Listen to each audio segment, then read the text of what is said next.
I'm back home, I've got the flu, and a whole bunch of new metal albums for you.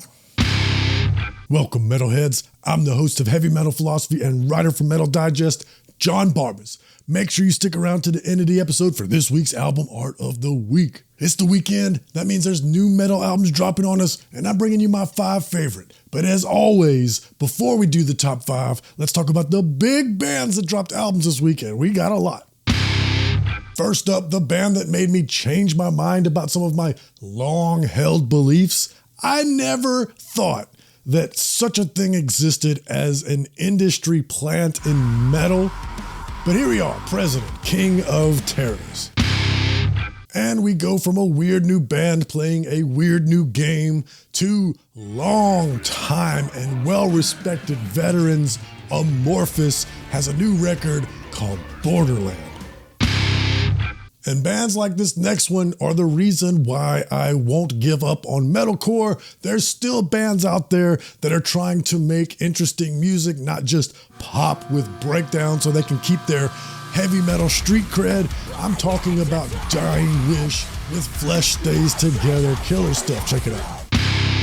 And one more metalcore band before we jump into the old school stuff. There's a new record from fall to spring called Entry Wounds.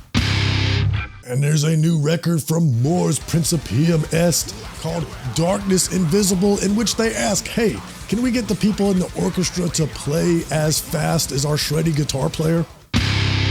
And lastly, before we jump into the top 5, another veteran band, Rage, has a new record called New World Rising. Now let's do the top 5. Coming in at number 5, Last Wretch, death metal out of Canada.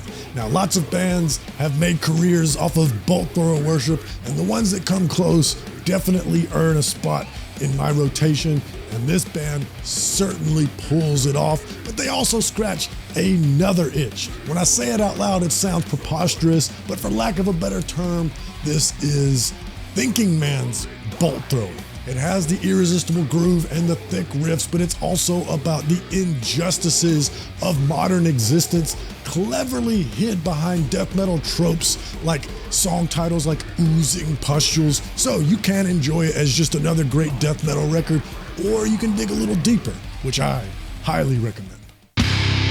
Coming in at number 4, Telesterion with Songs of Orpheus, doomy post-metal from unknown regions, from unknown players, and this one is epic. It just keeps building on top of each idea that it presents until by the end of each song, you've got this dense composition with a lot going on. It will transport you into another dimension. I don't want to use the term spacey. That's a little played out. It's not spacey. It's otherworldly. And it will put you in a trance, but you can nerd out over the compositions as well. I don't think that you can perceive all of this one with one listen, so I intend to spin this one multiple times. Coming in at number 3, Fauna with Ochre and Ash, ambient black metal out of Washington State. You know a band has the goods when they do something that you normally abhor and still grab you and pull you in. I normally hate it when bands just drone on one idea forever and ever. But this band manages to do it without losing movement. It still sounds like it's going somewhere, and I think that's because of the emotion that they put into the performances. Even with a 23-minute long closer, I still felt like there was a destination in mind, and I didn't get bored because this sounds like a desperate plea in the wilderness for acceptance from your ancestors. This band touches something primal that is irresistible. Coming in at number 2, Corypheus with Gilgamesh. This is progressive metal out of Ukraine.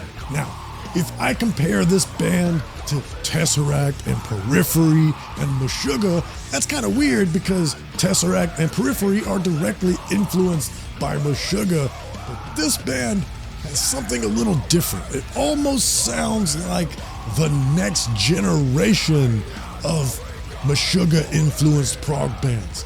What do I mean by that? Well, remember in the 90s how metal bands, you could definitely hear the Metallica influence, but then the next generation after that, they were certainly also influenced by Metallica, but the influence was less obvious. That's what you have here with Corypheus, which is interesting because that might signify that prog metal is finally turning a corner.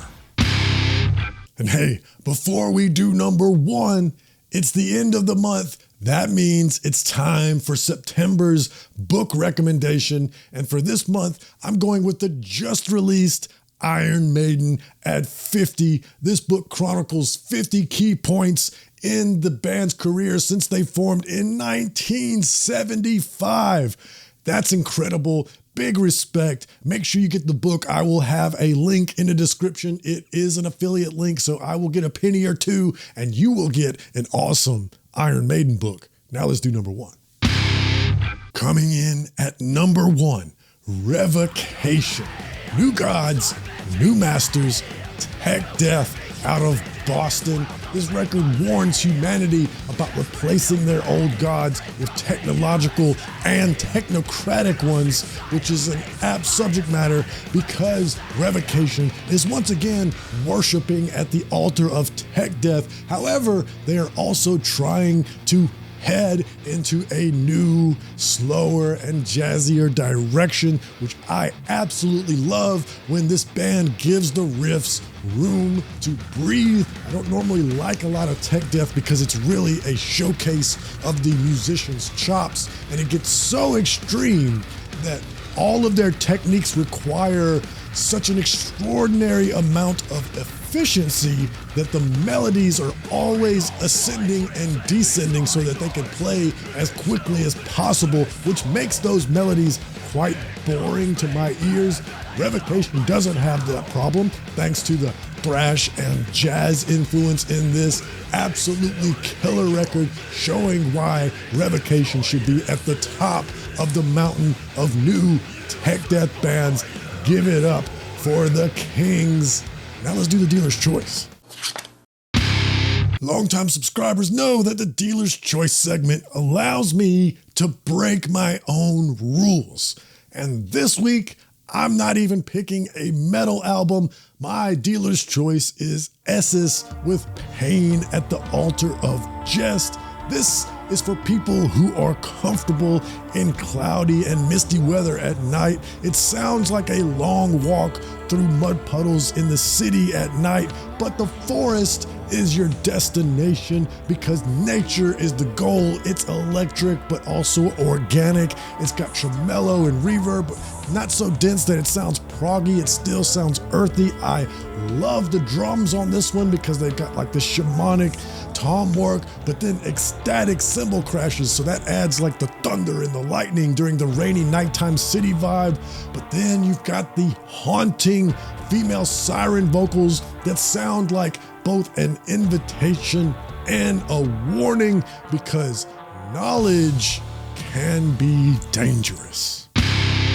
My favorite album art this week comes from Cosmic Reaper, Bleed the Wicked, Drown the Damned, Stoner Doom out of North Carolina. Now, I love this art because it's so simple, but I also have to be honest, it was easy to pick this one this week because every other album had the same standard heavy metal album cover, really busy oil paintings with muted color schemes and skulls and monsters and castles and all that stuff. So seeing something simple but striking like this made it the obvious pick. I love that the band name fits with the image. You've got Cosmic Reaper, but instead of doing the obvious thing and picking a Grim Reaper, instead it's a feminine figure that is beckoning you in with sharp taloned claws.